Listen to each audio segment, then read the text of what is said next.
বরিশাল বিভাগের ভোলা জেলা আছে না একটা, দ্বীপ জেলা, ওখান থেকে কেউ আসতে পারছেন নাকি? হ্যাঁ, আল্লাহু আকবার, আসছে তো, ওই যে হাত দেখা যাচ্ছে। সর্বনাশ, মাশাআল্লাহ, মাশাআল্লাহ। ঠিক আছে, আল্লাহ আমার ভাইদেরকে তুমি কবুল। ওয়া ইলাহুকুম ইলাহু ওয়াহিদুন লা ইলাহা ইল্লা হুয়ার রহমানুর রহিম। আল্লাহ বলেন তোমাদের ইলাহ হলো একজন, তিনি ছাড়া কোনো ইলাহ নেই, তিনি দয়াময়, তিনি মেহেরবান।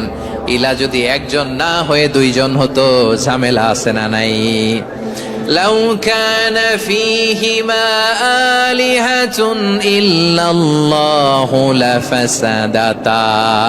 আকাশ এবং জমিনের মধ্যে ইলাহ একজন না হয়ে যদি মাত্র দুইজন হতো, আকাশ জমিন ভেঙে খান খান হয়ে যেত। ঠিক কিনা বলেন? দুইজন ইলাহ হইলে খান খান হয়ে যেত। আমাদের রব একজন হইলে ভালো না বেশি হইলে ভালো? কথা বুঝতেছেন? আরে একজনেরই তো মন জোগায় চলতে পারি না, ঠিক কিনা? হ্যাঁ, একজন, তিনি যে আদেশগুলো দিয়েছেন আমাদের দুর্বলতার কারণে আমরা তো পারি না। যদি 10 জন হইতো, ওই 10 জনের হ্যাপি করতে পারতাম, তাদেরকে স্যাটিসফাই করা যেত এত সহজে। 10 জনের 10 নিয়ম থাকতো। একজন বলতো আমার সেজদা দিবি সকালে, আরেকজন বলবে আমার জন্য নামাজ পড়বি 3 বার, আরেকজন বলবে আমার জন্য যাকাত দিবি এতবার, আরেকজন বলতো আমার জন্য কুরবানি দিবা এতবার। তাহলে আমাদের জন্য কঠিন হয়ে যেত, ঠিক কিনা? যদি ইলাহ একজন না হয়ে একাধিক হতো, একজন বলতো না আমি মহাবিশ্ব এভাবে চালাবো, আরেকজন বলতো না আমার মন চায় এভাবে, আমি এভাবে চালাবো, একজন বলতো সূর্য আমি পূর্ব দিকে উঠাবো, আরেকজন বলতো না আমি দক্ষিণ দিকে উঠাবো, আরেকজন বলবে না আমি উত্তর দিকে উঠাবো। এরকম আছে না নাই? ঝামেলা লেগে যেত। এজন্য বেশি রব হইলে আমাদের জন্য ঝামেলা, খোদা বেশি হইলে আমাদের লস। একজন হওয়াতে আমরা বেঁচে গেছি। বারোয়াখালীবাসী আওয়াজ করে না, কথা বলে না। রব খোদা একজন হওয়াতে আমাদের সুবিধা হয়েছে না? এজন্য আল্লাহ বলেন লা ইলাহা ইল্লাহু, তিনি ছাড়া তোমাদের কোনো ইলাহ নাই, তিনি একজন। লা ইলাহা ইল্লাহু আলিমুল গায়বি ওয়াশ শাহাদা, তিনি প্রকাশ্যেরও মালিক অপ্রকাশ্যেরও মালিক। তিনি যেটা ওপেন এটাও জানেন, যেটা গোপন সিক্রেট ওইটাও জানেন। আলিমুল গায়বি ওয়াশ শাহাদা, তিনি গায়েবের মালিক, গায়েবের জ্ঞানী, যেটা দেখা যায় না, অদৃশ্য, জানা নাই, এটাও তিনি জানেন।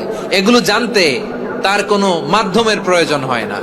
অতীতে কি হয়েছে, বর্তমানে কি চলছে, ভবিষ্যতে কি হবে, সব তার জ্ঞানের ভেতরে আছে না নাই?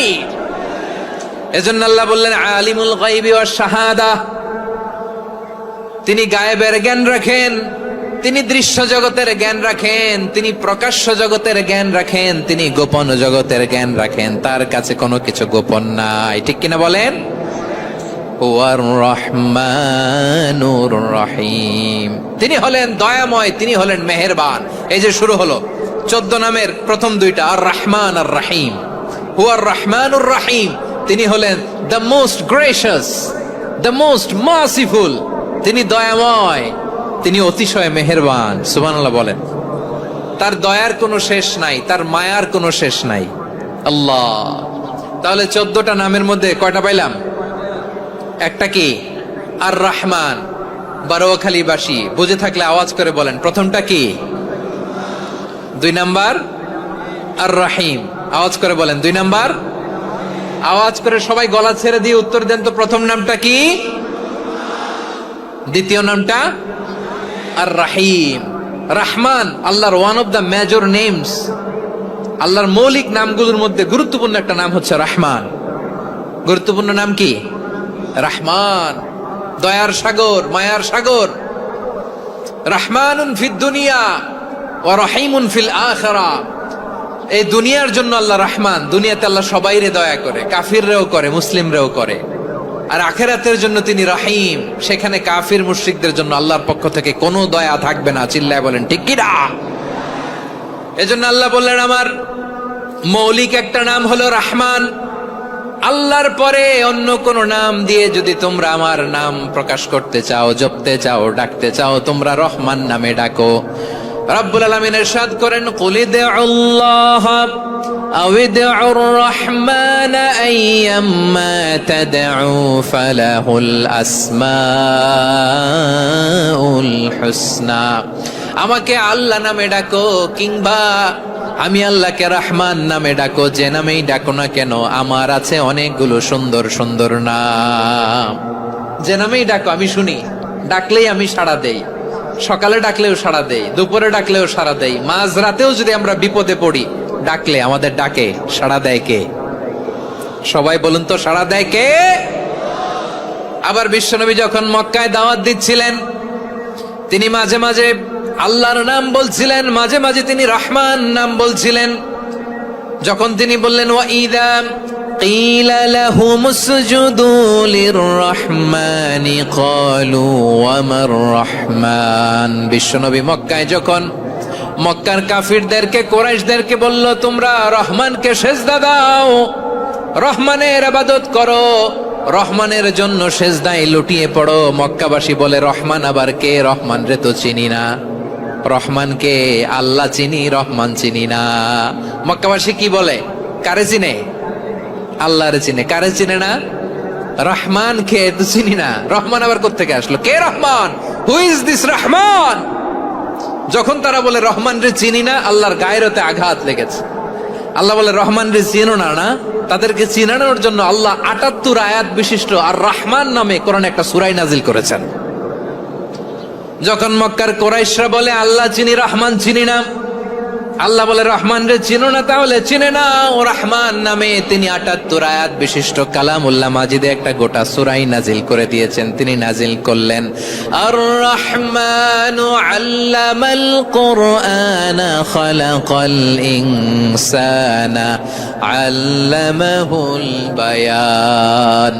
দয়াময় রহমান শেখালেন কোরআন, বানালেন ইনসান, শেখালেন বায়ান।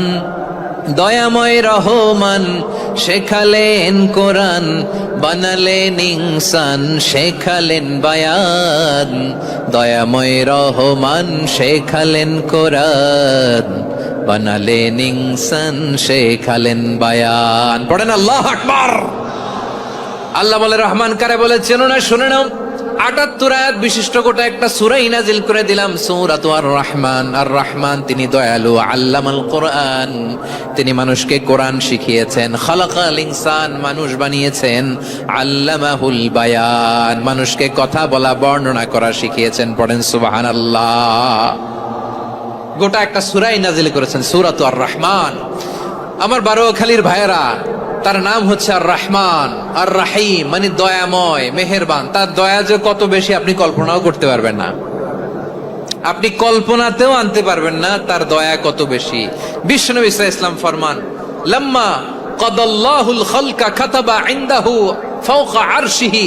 আল্লাহ যখন মহাবিশ্বের সব সৃষ্টি করে সারলেন, তিনি আরশের উপরে লিখলেন সাবাকাত রাহমাতি গাদাবি, সাবাকাত রাহমাতি গাদাবি। কোথায় লিখছে? আরশের উপরে। আওয়াজ করে বলেন তো কোথায় লিখেছে? আরশের উপরে আল্লাহ লিখলেন সাবাকাত রাহমাতি গাদাবি। এর মানে হলো আমার দয়ার কাছে, আমার ভালোবাসার কাছে আমার ক্রোধ পরাজয় বরণ করেছে। আমার দয়ার কাছে আমার রাগ কিংবা ক্রোধ পরাজয় বরণ করেছে। মানে আমি আল্লাহর দয়া আছে, আবার আমি আল্লাহর ক্রোধ বা রাগ আছে, কিন্তু আমি আল্লাহর রাগের চেয়ে দয়া বেশি। আওয়াজ করে বলেন আল্লাহর রাগ বেশি না দয়া বেশি? আল্লাহর যদি রাগ থাকতো আমরা বাঁচতে পারতাম? যে পরিমাণে আকাম কুকাম আমরা করি, অপকর্ম করি, অন্যায় করি, জুলুম করে জুলুমের আড্ডাখানা বানিয়ে রেখেছি গোটা দুনিয়াকে, আল্লাহ যদি মুহূর্তে মুহূর্তে রেগে যেতেন আমরা বাঁচতে পারতাম? মহাবিশ্ব সৃষ্টির পরেই তিনি আরশের উপরে লিখেছেন সাবাকাত রাহমাতি গাদাবি, মানে আমি আমার দয়ার কাছে আমি আল্লাহর ক্রোধ, রাগ, ক্ষোভ এটা পরাজিত হয়েছে। সুবহানাল্লাহ বলেন। আবার বিষ্ণু বললেন জাআলাল্লাহুর রাহমাতা মিয়াতা জুজ, আল্লাহ দয়ার ভালোবাসাকে ১০০ টুকরা করলেন। ৯৯ টুকরা দয়া মায়া ভালোবাসা আল্লাহ নিজের কাছে রেখে দিলেন, আর ১ টুকরা দয়া মায়া ভালোবাসা আল্লাহ গোটা বিশ্বের সবার মাঝে ঢেলে দিলেন। দয়া মায়া ভালোবাসা ১০০ টুকরা করে আল্লাহ নিজের কাছে রাখছেন কয় টুকরা? সবাই বলেন 99 টুকরা। আর গোটা বিশ্বের সবার মাঝে ভাগ করে দিয়েছেন কয় টুকরা? এবার এই এক টুকরার নমুনা দেখেন তো পৃথিবীতে। স্বামী স্ত্রীর জন্য কত ভালোবাসা, বন্ধু বন্ধুর জন্য কত ভালোবাসা, গার্লফ্রেন্ড বয়ফ্রেন্ডের জন্য গলায় ফাঁস লাগে, আছে না নাই? এই এখন গলার আওয়াজ বাড়ছে ইয়াংদের। হুজুর এখন গার্লফ্রেন্ড বয়ফ্রেন্ডের ভিতরে ঢুকছে, এখন আমরা আছি হুজুর। জেগে উঠছে বারুয়াখালী।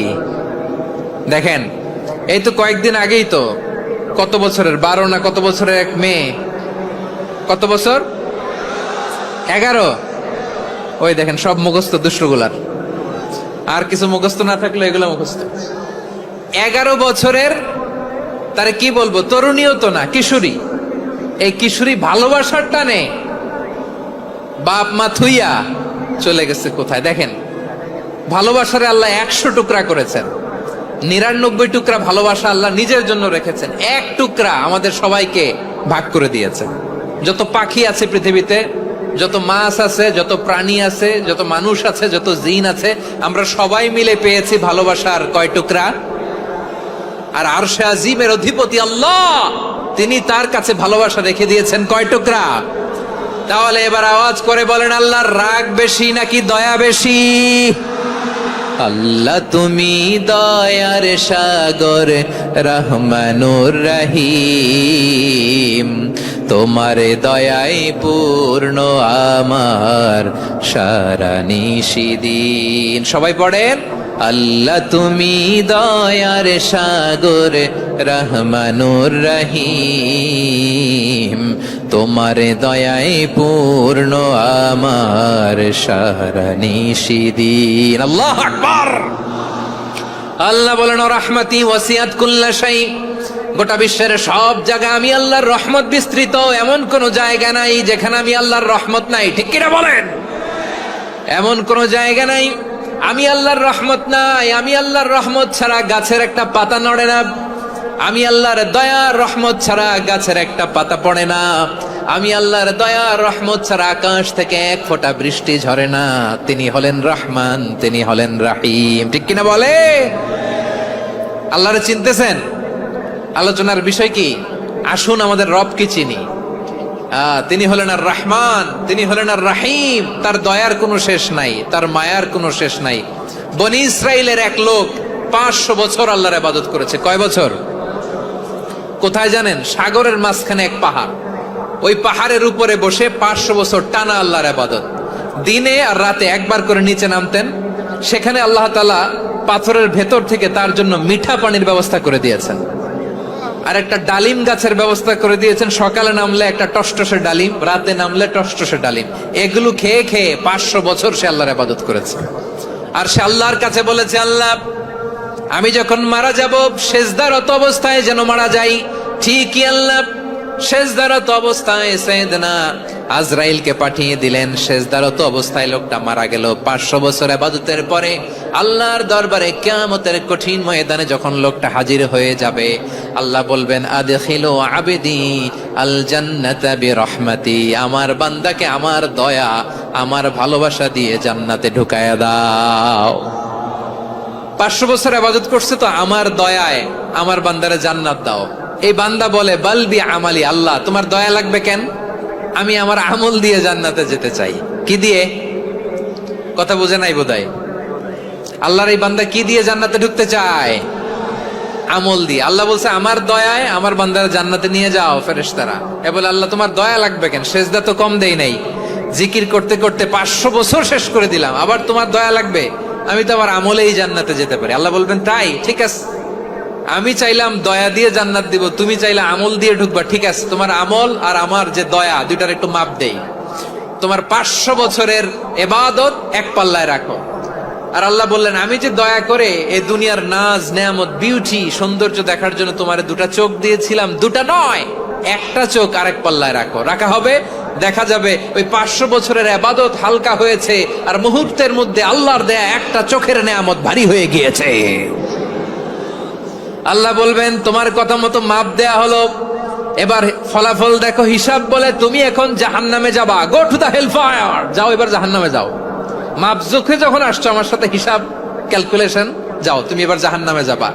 এবার লোকটা কাচুমাচু করে বলে, আল্লাহ আমি বুঝি নাই, আল্লাহ আমি বুঝতে পারি নাই, খেয়াল করি নাই, তুমি আমারে ক্ষমা করো, তুমি আমারে মাফ করো। ও আল্লাহ, এবার আমি টের পেয়েছি, এবার আমি বুঝতে পেরেছি তোমার দয়া ছাড়া দুনিয়ায় কেউ জান্নাতে যেতে পারবে না, কেউ পারবে না। আল্লাহ বললেন, ওরে গোলাম, তুই তো কিছুই ছিলি না, অস্তিত্বহীনতা থেকে তোরে অস্তিত্বে আনলো কে? ওই ছোট্ট শুক্রাণু থেকে মায়ের পেটে 9 মাস ধরে খাবার দিয়েছে কে? আবার সুস্থতার সাথে দুনিয়ার বুকে তোর ডেলিভারির ব্যবস্থা করে দিল কে?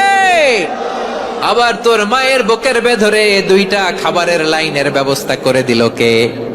আবার তোকে শৈশব পেরিয়ে কৈশোর পেরিয়ে তারুণ্য, তারপরে যৌবন, এগুলো দান করলো কে? তার চেয়েও বড় কথা, পাহাড়ের মাঝখানে, সাগরের মাঝখানে 500 বছর ইবাদত করার শক্তি তোর গায়ে দিয়েছে কে? এই সাগরের মধ্যে লোনা পানি, লবণের পানি মুখে দেয়া যায় না, সেখান থেকে আমি পাহাড়ের ভেতর থেকে মিঠা পানির ব্যবস্থা করে দিলাম। ওই জায়গায় তোরে রিজিকের বন্দোবস্ত করলো কে? সকাল বিকাল 2 বেলা টসটসে ডালিম খাওয়ার ব্যবস্থা করে দিল কে? তোর আবদার ছিল, আল্লাহ আপনি আমার সেজদারত অবস্থায় রুহু কবজ করবেন, তোর শেষ আবদারটাও পূরণ করেছে কে? ও গোলাম, আমার রহমতের তুলনায়, আমার নেয়ামতের তুলনায় তোর 500 বছরের ইবাদতের কোনো ওজনই হবে না। গোটা বিশ্বের কেউ কোনোদিন আমার জান্নাতে ঢুকতে পারবে না আমি আল্লাহর দয়া ছাড়া। হুয়ার রহমানুর রহিম, তিনি দয়াময়, তিনি মেহেরবান। জিব্রাইল আলাইহিস সালাম বিশ্বনবীর এই লম্বা হাদিসটা যখন শোনালেন, আমি যা যা বলছি এটা বিশাল এক হাদিসের অনুবাদ। বললেন, ইয়া মুহাম্মদ, এই দুনিয়ার সবটাই চলে আল্লাহর রহমত দিয়ে। হাদিসের শেষ কথা, সব চলে আল্লাহর কি দিয়ে? তখন বিশ্বনবী সাহাবাদের বললেন, ও সাহাবারা শোনো, আল্লাহর জান্নাতে কেউ কোনোদিন প্রবেশ করতে পারবে না তার রহমত ছাড়া। সাহাবারা বললেন, ইয়া রাসূলুল্লাহ, আপনিও না, আপনিও কি আল্লাহর রহমত ছাড়া প্রবেশ করতে পারবেন না? বিশ্বনবী বললেন, না, আমিও না, আমি বিশ্বনবীও আল্লাহর জান্নাতে আল্লাহর রহমত ছাড়া ঢুকতে পারবে না। তবে কিয়ামতের দিন আল্লাহর রহমত আমার চারদিকে বেষ্টনী দিয়ে থাকবে। আল্লাহ নিজের পরিচয় দিয়ে বললেন, আলিমুল গায়বি ওয়াশ শাহাদাতি হুয়ার রহমানুর রহিম। আমি হলাম রহমান, আমি রহিম। আল্লাহরে চিনছেন? ও বারোখালীর ভাইয়ের, আপনার রবকে চিনতে পারতেছেন? তিনি দয়ার সাগর, তিনি মায়ার সাগর। তার দয়ার সাগর যে কত বড় আপনার কল্পনাতেও নাই। এজন্য আপনার পাপ যত বড় হোক, অন্যায় যত বড় হোক, অপরাধ যত বড় হোক, আপনার জুলুম যত বড় হোক, আল্লাহর রহমান নামের দরিয়া তার চাইতেও বড়। আল্লাহ বললেন, কুলিয়া ইবাদিয়াল্লাযীনা আসরাফু আলা আনফুসিহিম লা তাকনাতু মির রাহমাতিল্লাহ ইন্নাল্লাহা ইয়াগফিরুয যুনুবা জামিআ ইন্নাহু হুয়াল গফুরুর রহিম। ও আমার গুনাহগার বান্দারা শোনো, জুলুম করেছো, ভুল করেছো, অন্যায় করেছো, আল্লাহর রহমত থেকে নিরাশ হয়ো না। আমরা বিশ্বাসীরা কঠিন কালেও আল্লাহর রহমত থেকে নিরাশ হব না, ঠিক কিনা বলেন? আল্লাহর রহমত থেকে নিরাশ হবেন? ভুল করে ফেলছেন, আরে ভুল তো সবাই করে। পাপ হইছে, আরে পাপ তো সবার আছে, আপনারা সবাই পাপী, সবাই পাপী। যত পাপ হোক, ভুল হোক, অন্যায় হোক, অনুতপ্ত হয়ে তওবা করে, ওযু করে, জায়নামাজটা বিছিয়ে সেজদা দিয়ে চোখের পানি ছাড়েন। চোখের বেয়ে পড়া পানি আল্লাহর কাছে যে কত প্রিয়। অনুতপ্ত বান্দার চোখের পানির ফোঁটা তার চোখ বেয়ে, নাকের ডগা বেয়ে জমিনে ড্রপ করার আগেই আল্লাহর ওই বান্দার সব গুনাহ মাফ করে দেয়। আল্লাহ বললেন, আমি রহমানুর রহিম, আমি দয়াময়, আমি মেহেরবান। এরপর আল্লাহ বললেন, হুয়াল্লাহুল্লাযী লা ইলাহা ইল্লা হুয়াল মালিকুল কুদ্দুস। বরগুনা জেলা থেকে কেউ এসেছেন আজকের প্রোগ্রামে? ইয়া সালাম, মাশাআল্লাহ, মাশাআল্লাহ, ওয়েলকাম, ওয়েলকাম। ঠিক আছে, পিরোজপুর জেলার কেউ এসেছেন? পিরোজপুর জেলা থেকে মাশাআল্লাহ অনেক ভাইরা এসেছেন। ঝালকাঠি, মাশাআল্লাহ, ঝালকাঠির অনেক আসছে। তারপর বরিশাল জেলা থেকে কারা কারা এসেছেন? বরিশাল, মাশাআল্লাহ, তাবারাকাল্লাহ। এবার পটুয়াখালী জেলার কারা কারা দেখি। মাশাআল্লাহ, মাশাআল্লাহ, মাশাআল্লাহ। আল্লাহ তুমি কবুল করো, আল্লাহ তুমি কবুল করো। লিল্লাহি তাকবীর, লিল্লাহি তাকবীর, লিল্লাহি তাকবীর। হাত নামান। প্রিয় ভাইরা, আসুন আমরা কাল বিলম্ব না করে আজকের পটুয়াখালী জেলা শহরের মাশাআল্লাহ, ওই যে লক্ষ্মীপুর থেকে আমাদের ভাই এসে প্লেকার্ড নিয়ে দাঁড়াইছে। ঠিক আছে, প্লেকার্ড দেখেছি, ফি আমানিল্লাহ। আচ্ছা, এই বরিশাল বিভাগের বাইরে থেকে কারা কারা আসছেন দেখি, কেউ আছেন কিনা? মাশাআল্লাহ, অনেক অনেক অনেক। মাশাআল্লাহ, আল্লাহ কবুল করো, আল্লাহ কবুল করো। ফি আমানিল্লাহ। চাঁদপুর, ঠিক আছে, ঠিক আছে। হ্যাঁ, ইলিশের বাড়ি চাঁদপুর, ঠিক আছে। মাশাআল্লাহ, বসুন বসুন। সম্মানিত ভাইরা, আসুন আমরা মূল আলোচনার দিকে চলে যাই। আজকে আমরা যে টপিকটা নিয়ে আলোচনা করব সেটা হচ্ছে, আমরা যে জীবনে বিপদে পড়ি, আমরা বিপদে পড়লে আমাদেরকে উদ্ধার করে কে? আল্লাহ ছাড়া আমাদের বাঁচানোর কেউ আছে? উদ্ধার করার কেউ আছে? রক্ষা করার কেউ আছে? এজন্য বিপদে পড়লে আমরা চাইবো কার কাছে? আমাদের যাই দরকার হোক আমরা ফরিয়াদ করব কার কাছে? নাকি মাজারে যেয়ে চাবেন? মাজারে যেয়ে চাবেন? অনেকে তো মাজারে যেয়ে কপাল ঘষে, আছে না নাই? মাজারে যেয়ে সন্তান চায়, আছে? এই এলাকায় নাই, এই এলাকার লোকদের আকীদা খালেস আমি জানি। মাজারে যেয়ে কপাল ঘষে আর সন্তান চায়। আচ্ছা, মাজারে গেলে সন্তান পাওয়া যায়? আচ্ছা, মাজারে না গেলে যদি বাচ্চা না হতো, গরু ছাগলের যে বাচ্চা হয় ওরা কোন মাজারে মানত করে বলেন? কথা কি বুঝতেছেন? এই যে প্রতি বছর গরু ছাগল ভেড়া এগুলো যে বাচ্চা দেয়, এরা কোন মাজারে যে মানত করে? এজন্য চাইতে হবে একজনের কাছে, তিনি কে?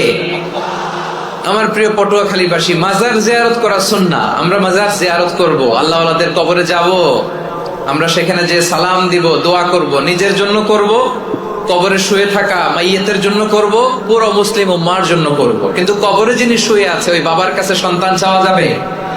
চাকরি চাওয়া যাবে? সফলতা চাওয়া যাবে? সফলতা দেয় কে? সবাই বলেন নাই, আওয়াজ করে বলেন, সফলতা দেওয়ার মালিক কে? এক কথাই রব্বুল আলামিন বলেন, ওয়া ইয়ামসাসকাল্লাহু বিদুররিন ফালা কাশিফা লাহু ইল্লা হু ওয়া ইয়ুরিদকা বিখাইরিন ফালা রাদ্দা লিফাদলি يصيب به من يشاء من عباده وهو الغفور الرحيم الله أكبر আল্লাহ বললেন, ওয়া ইয়ামসাসকাল্লাহু বিদুররিন ফালা কাশিফা লাহু ইল্লা হু। আল্লাহ যদি তোমাকে কোনো বিপদ স্পর্শ করায়, আল্লাহ যদি তোমারে কোনো বিপদে ফেলে দেয়, ওই বিপদ থেকে উদ্ধার করার তিনি ছাড়া আর কেউ নাই। জোরে বলেন ঠিক কিনা? তিনি যদি কোনো বিপদে ফেলেন, তিনি ছাড়া বিপদ থেকে উদ্ধার করার কেউ নাই। আর তিনি যদি তোমার প্রতি কোনো অনুগ্রহ করতে চান, ওই অনুগ্রহ ঠেকিয়ে দেওয়ার ক্ষমতাও কারো নাই। আল্লাহ যদি আপনার সফলতা দিতে চায়, পৃথিবীর কোন শক্তি ওই সফলতাকে থামাতে পারে? এজন্য আল্লাহ বললেন, খবরদার, চিন্তার আকীদা খালিস করে নাও। ওয়া ইয়ামসাসকাল্লাহু বিদুররিন ফালা কাশিফা লাহু ইল্লা হু। আল্লাহ বিপদে ফেললে বিপদ থেকে উদ্ধার করার কেউ থাকে না। আর আল্লাহ যদি তোমার প্রতি দয়া দেখাতে চান, অনুগ্রহ করতে চান, ওই অনুগ্রহকে প্রতিরোধ করার মতো ক্ষমতা কারো নাই। তিনি তার বান্দাদের মধ্য থেকে যাকে ইচ্ছা তাকে দেন, যত ইচ্ছা তত দেন। তিনি ক্ষমাশীল, তিনি মেহেরবান। সুবহানাল্লাহ। তিনি ক্ষমাশীল, তিনি মেহেরবান। তাহলে এই আয়াত থেকে আমরা বুঝতে পারলাম, আমরা যদি বিপদে পড়ি আমাদেরকে কেউ বাঁচাতে পারে না। আমার বাবা আমারে বাঁচাতে পারে? হ্যাঁ? আমার মা আমাকে বাঁচাতে পারে? আমার বন্ধু আমারে বাঁচাতে পারে? আমার দলের কর্মী আমাকে বাঁচাতে পারে? আমার পীর সাহেব আমারে বাঁচাতে পারে? আমার পটুয়াখালীর ভাইয়েরা খেয়াল রাখবেন, বাঁচাতে পারে এক মহান সত্তা, উদ্ধার করতে পারে এক মহান সত্তা। চিৎকার করে বলুন, তিনি কে? আবার আল্লাহ বললেন আম্মান ইউজিবুল মুত্তাররা ইযা দাআহু ওয়া ইয়াকশিফুস সুআ ওয়া ইয়াজআলুকুম খুলাফাআল আরদ আইলাহুম মা'আল্লাহ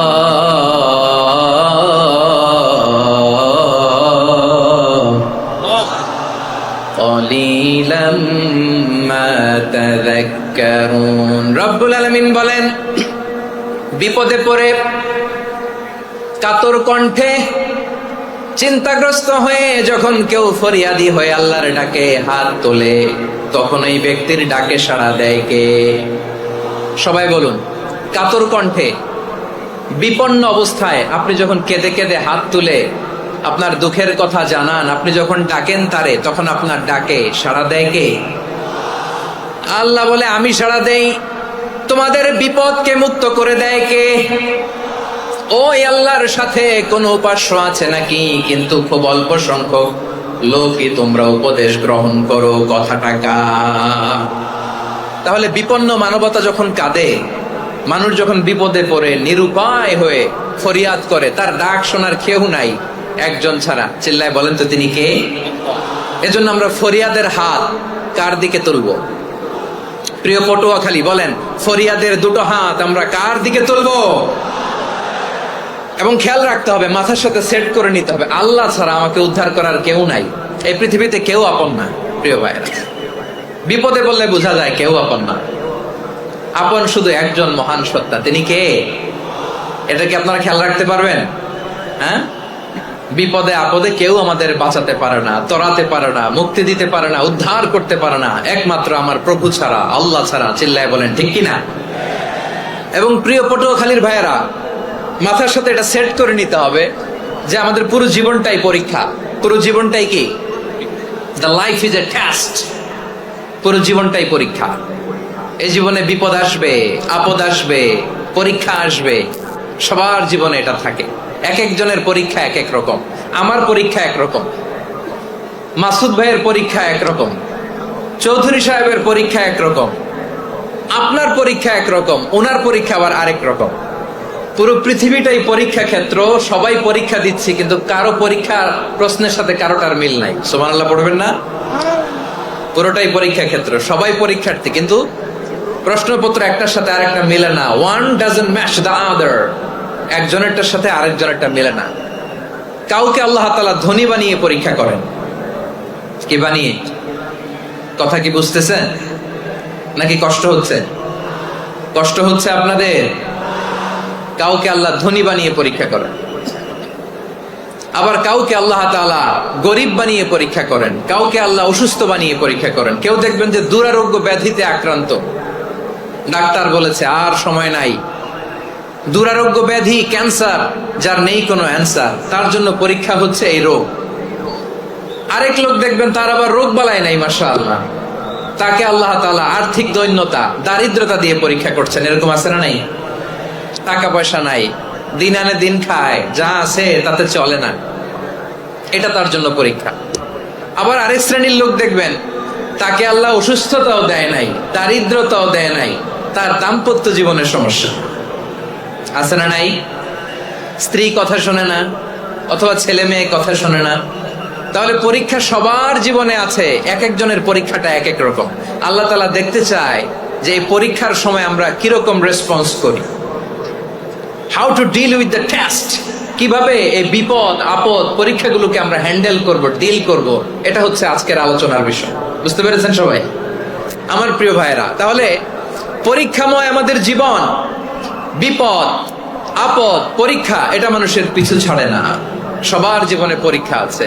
নবীদের জীবনেও পরীক্ষা ছিল। সাহাবারা জিজ্ঞেস করেছেন, ইয়া রাসূলুল্লাহ, আইয়ুন নাসি আশাদ্দু বালাআন ফিদ দুনিয়া, এই দুনিয়ার বুকে কাদের পরীক্ষা সবচেয়ে বেশি? বিশ্বনবী বলেছেন, আল আম্বিয়া। এই পৃথিবীতে সবচেয়ে বেশি পরীক্ষা আল্লাহ তাআলা নিয়ে থাকেন নবীদের। কাদের? নবীদের। সুম্মাল আমসাল ফাল আমসাল, এরপরে নবীদের পরের স্তরে যারা, তাদের পরীক্ষা। এরপরে তাদের পরের স্তরে যারা, তাদের পরীক্ষা। সিদ্দিকিনদের, শুহাদাদের, সালেহিনদের, আল্লাহওয়ালাদের, যার ঈমান যত মজবুত তার জীবনে পরীক্ষাও তত বেশি। চিল্লায় বলেন ঠিক কিনা? তাহলে মুমিনরা, বিশ্বাসীরা, আমরা কি পরীক্ষা, বিপদ আপদে ভয় পাই? হ্যাঁ, বিপদ দেখলে ভয় লাগে আপনাদের? ভয় লাগে? হ্যাঁ, না, মুমিনরা বিপদে ভয় পায় না, তারা হতাশ হয় না, সুবহানাল্লাহ, তারা নিরাশ হয় না। বিশ্বাসীরা হাল ছেড়ে দেয় না, তারা ভরসা রাখে একজনের উপর। চিল্লায় বলতে হবে তিনি কে? কারণ মুমিন জানে the grief isn't permanent, the test isn't permanent, the struggle in our life isn't permanent. আমাদের জীবনের দুঃখ, কষ্ট, স্ট্রাগল এগুলো পার্মানেন্ট নয়। after every difficulties there is an ease. সব কষ্টের পরেই একটা সুখ আছে না নাই? রব্বুল আলামিন বলেন ফাইন্না মাআল উসরি ইউসরা, ইন্না মাআল উসরি ইউসরা, যেটা আল্লাহ তোমার জন্য বরাদ্দ রেখেছে, যতটুকু আল্লাহ তাআলা তোমার জন্য বরাদ্দ রেখেছে অতটুকুই ক্ষতি করতে পারবে, আর এক চুল বেশিও করতে পারবে না, কমও করতে পারবে না। চিল্লায় বলেন ঠিক কি না? এজন্য আমরা চাইবো কার কাছে? সবাই বলেন নাই, আওয়াজ করে বলেন কার কাছে? সব সময় আমরা আল্লাহর কাছে চাইবো, বিপদে আপদে, সুখে দুঃখে, সচ্ছল অবস্থায় অসচ্ছল অবস্থায়, পরাজয়ের সময় বিজয়ের সময়, সব সময় আমরা ভরসা রাখবো কার উপর? সবাই বলুন। একদল লোক আছে যারা বিপদে পড়লে আল্লাহরে ডাকে, আছে না নাই? পটুয়াখালীতে মাশাআল্লাহ নাই, বিপদ আসলে আল্লাহরে ডাকে, বিপদ নাই আল্লাহ নাই। বিপদে পড়লে নামাজ পড়ে, বিপদও নাই নামাজও নাই। বিপদে পড়লে জিকির করে, বিপদ যখন চলে যায় ওদের জিকিরও বন্ধ হয়ে যায়। এরকম আছে না নাই? কিছু লোক দেখবেন পরীক্ষা আসলে নামাজ পড়ে, আছে আছে, জেনজি আওয়াজ করো, এরকম আছে? এই কমন পড়ে গেছে, কমন পড়ছে। দেখবেন পরীক্ষার সময় নামাজ পড়ে, পরীক্ষাও নাই নামাজও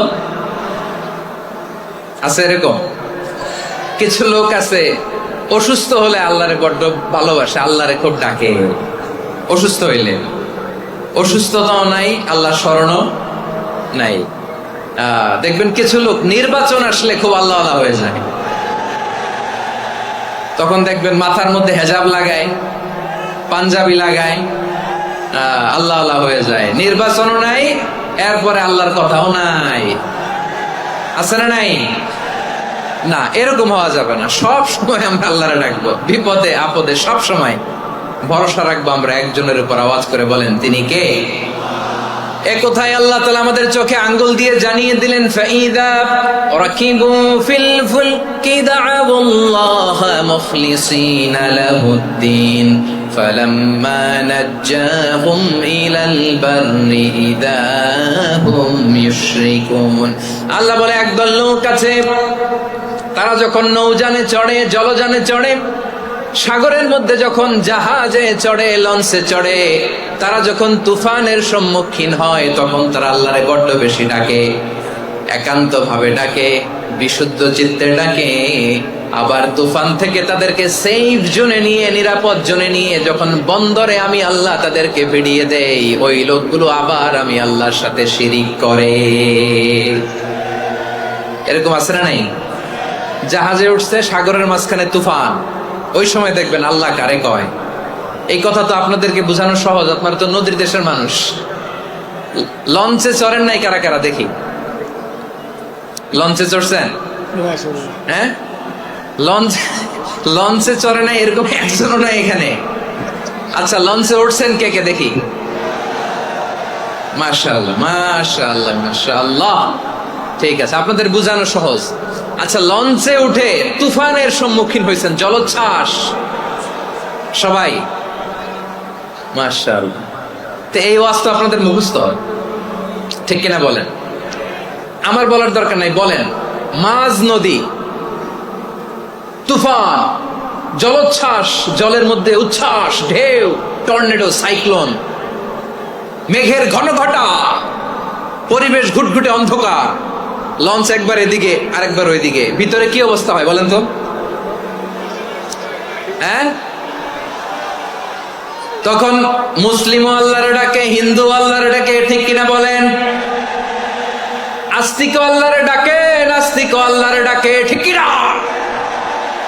লঞ্চের ভেতর, স্টিমারের ভেতর